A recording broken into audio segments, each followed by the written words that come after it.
Teman-teman, kita kali ini akan melanjutkan diskusi tentang faktor-faktor yang mempengaruhi penyembuhan luka. Jadi, kalau teman-teman melakukan perawatan luka, faktor-faktor yang mempengaruhi pertama usia. Jadi, semakin muda luka itu semakin mudah sembuh. Semakin usia pasien semakin tua, itu lukanya lebih susah sembuh. Kemudian nutrisi.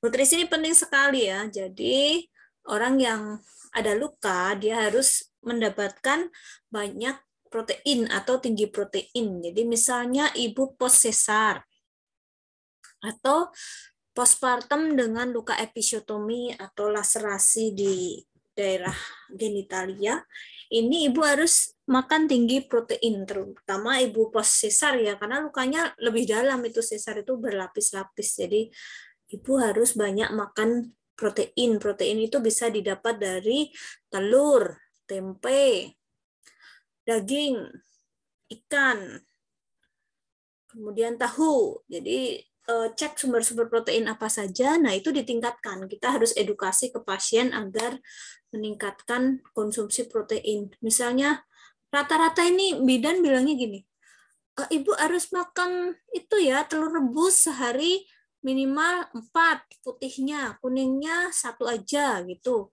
Atau ada yang nggak bilang kuningnya telur 4 atau 5. Nah, ketika kita nggak bilang kuningnya 1, itu bisa dimakan kuningnya juga. Jadi ibunya tinggi kolesterol, itu bahaya. Jadi dibatasi kuningnya 1. Nah, beberapa ibu itu nggak suka telur rebus. Yang suka banyak, yang nggak suka ada. Nah, pernah pengalaman saya dulu, lukanya terjadi defisiensi, jadi tidak nyatu, kemudian malah dia infeksi, bengkak, terus akhirnya dia uh, harus mondok lagi ke rumah sakit, rawat inap gara-gara infeksi pada luka bekas pos operasi. Ternyata ibu ini nggak doyan sama telur rebus. Bapaknya udah dikasih tahu Bu Bidan telur rebus, ya dikasihnya telur rebus. Kemudian uh, yang nyuruh suaminya nggak mau, yang nyuruh mertuanya dimakan telurnya. Habis itu muntah. Nah, jadi ketika saya datang, saya tanya, Ibu kalau nasi goreng senang nggak? Senang. Coba Bapak pesen nasi goreng di depan rumah sakit itu telur putihnya 4 atau 5, kuningnya 1. Kayak gitu. Terus ibunya bilang, boleh pedas. Boleh pedas tapi dikit ya Bu, jangan banyak-banyak pedasnya. Oke, pedas dikit gitu. Akhirnya lukanya cepat sembuh karena nutrisinya terpenuhi. Kemudian luka yang tidak dijaga sehingga terjadi infeksi. Nah, ini akan memperlambat penyembuhan. Jadi fase-fase di atas tadi yang 1 sampai 3 hari, 4 sampai 21 hari, ini bisa semakin memanjang karena adanya infeksi pada luka. Jadi, kenapa kita harus menjaga supaya luka ini tidak terinfeksi, supaya lukanya cepat sembuh. Ketika terinfeksi, maka lebih lama lagi sembuhnya. Kemudian hal lain yang mempengaruhi adalah sirkulasi dan oksigenasi. Jadi, kita harus kita harus edukasi supaya pasien ini melakukan mobilisasi, jadi melakukan aktivitas. Misalnya pos S-nya dia diem saja, bed rest, saya nyeri nggak mau bergerak. Nah, ini bahaya sekali. Selain berbahaya, ibu pos sesar tidak kurang mobilisasi, kurang aktivitas, berbahaya untuk rahimnya. Jadi rahimnya ini tidak terangsang untuk subinvolusi, untuk kembali kecil. Jadi resiko perdarahan. Bahaya yang kedua adalah lukanya ini kurang sirkulasi dan kurang oksigenasi sehingga penyembuhannya terhambat. Jadi kita harus edukasi ibu, walaupun sakit, ibu tetap harus berusaha bergerak, melakukan aktivitas sehari-hari, mengurusi bayi. Mungkin ibu sakit, tapi ibu harus bersyukur nanti sakit ini karena misalnya rahimnya kontraksi, sakit ya, tapi itu bagus, ibu terhindar dari bahaya perdarahan. Kemudian luka ibu cepat sembuh. Jadi sakitnya ini ditahan, itu untuk kebaikan. Jadi ketika ibu ini diedukasi, ibu ini akan lebih proaktif. Jadi, oh iya ya, sakit pun harus aku tahan supaya penyembuhan luka terjadi lebih cepat dan supaya tidak terjadi perdarahan. Kayak itu. Jadi harus diedukasi manfaatnya.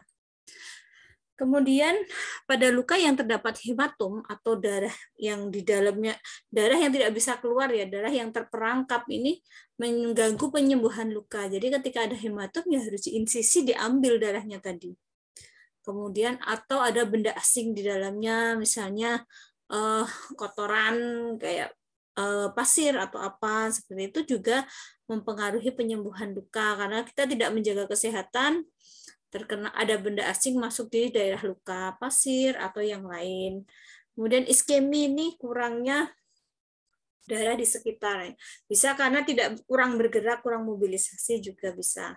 Kemudian ada faktor penyakit lain misalnya DM. Nah, ini pada ibu postpartum atau post SC dengan DM kita harus hati-hati. Jadi ibu harus jaga dietnya. Kalau nggak jaga dietnya, lukanya susah sembuh karena banyak mengandung gula. Jadi banyak mengandung gula bisa mudah terjadi infeksi, penyembuhan luka terhambat kayak gitu. Kemudian keadaan luka ini dilihat dari derajat lukanya juga. Kemudian misalnya luka postpartum itu kalau episiotomi kan bagus ya. Lalu bekas episiotominya gunting tajam, tapi beda dengan laserasi. Jadi dia diguntingnya dikit atau ternyata ini prediksinya perineumnya harusnya ini elastis, ternyata enggak, jadi sobeknya kemana-mana. Atau ibunya ini pertama dia proaktif, jangan angkat bokong ya Bu, dia ngikut. Habis itu pas mau lahiran angkat bokong, jadi sobek kemana-mana. Ini keadaan luka yang tidak beraturan, dia juga menghambat penyembuhan luka. Kemudian pemberian obat antiinflamasi, obat antibiotik ini mempengaruhi juga. Kemudian selanjutnya komplikasi penyembuhan luka. Jadi ketika tadi luka berjalan dengan lancar 1-3 hari fase inflamasi, kemudian proliferasi dan maturasi. Nah, pada komplikasi penyembuhan luka ini akan menghambat fase-fase penyembuhan luka tadi. Misalnya terjadi tromboflebitis, jadi adanya sumbatan pada vena, jadi kebiruan itu nanti warnanya. Kemudian adanya keloid, daging tubuh. Jadi daging di daerah luka tadi yang harusnya datar itu menonjol, jadi keloid. Kemudian yang ketiga terjadinya infeksi, jadi kurang bersih, kurang steril, jadi terjadi infeksi. Kemudian pada daerah luka terjadi perdarahan, ini juga menghambat penyembuhan luka. Perdarahan bisa terjadi hematom atau terjadi defisiensi dan eviscerasi. Jadi ini defisiensi tadi terjadi karena kurang protein, ibu kurang konsumsi protein. Ini ya trombosis ini tadi, tromboflebitis terjadi sumbatan. Jadi vena itu kan dia darah kan harusnya bergerak ke sana, tapi beberapa itu ada katup-katup seperti ini. Nah, ketika ada gumpalan darah-darah ini menggumpal ketika lewat katup, maka dia bisa menghambat. Kalau sudah terhambat, sini biru jadinya. Ini bisa terjadi karena adanya zat asing seperti gumpalan darah, gelembung gas yang tersangkut di pembuluh darah yang menyebabkan penyumbatan pada aliran darah. Kemudian trombosis terbentuk gumpalan darah ini ya, trombus dapat menyumbat pembuluh darah ini. Kalau pada ibu-ibu postpartum kita ceknya dengan Homan sign. Jadi kita cek ibu postpartum itu dengan Homan sign. Jadi telapak kakinya kita tekan, nanti tangan kita mau megang di bawah dengkul, kemudian kita pegang betisnya, apakah ibu sakit tidak? Kalau tidak sakit berarti tanda-tanda aman ya, tidak ada tromboflebitis, tidak ada trombosis atau emboli. Keloid, nah seperti ini ya keloid, jadi dia harusnya tuh datar aja, cuman ada perubahan warna kulit harusnya, tapi ini menonjol. Ini termasuk kecil ya, tapi biasanya orang itu malu seperti ini karena yang lain itu bekasnya sangat kecil, tipis seperti itu. Nah, ini juga lama-lama bisa menjadi keloid seperti ini. Jadi bekas lukanya tuh tumbuhnya tidak normal, abnormal atau lebih besar lagi. Ini keloid tumbuh di luar batas kulit yang cedera sehingga tampak melebar seperti tonjolan pada kulit. Harusnya kalau dia normal ya sejajar walaupun agak beda warnanya, dia sejajar dengan kulit.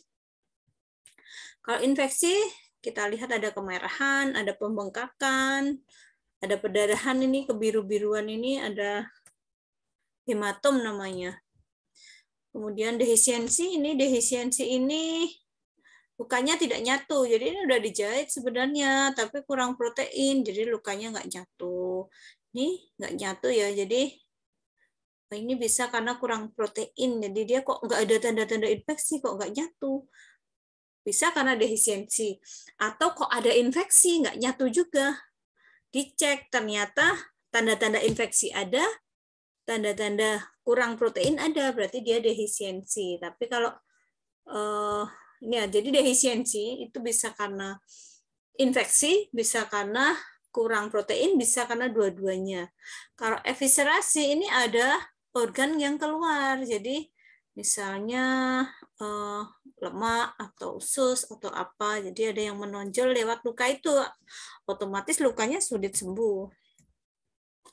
Oh, di kebidanan luka ini ada yang luka insisi, ada luka laserasi. Jadi luka insisi pada pasien post SC, pada pasien mastektomi, kurang T ini, kurang T, mastektomi. Jadi pengangkatan payudara. Jadi misalnya dia kena kanker payudara, payudaranya diangkat. Jadi ini kan luka yang disengaja ya, ini juga luka yang disengaja. Kemudian pada mastektomi ini bisa terjadi luka bersih, bisa terjadi luka terkontaminasi ketika dia sudah ada infeksi, kemudian ada nanah, itu bisa terjadi luka infeksi.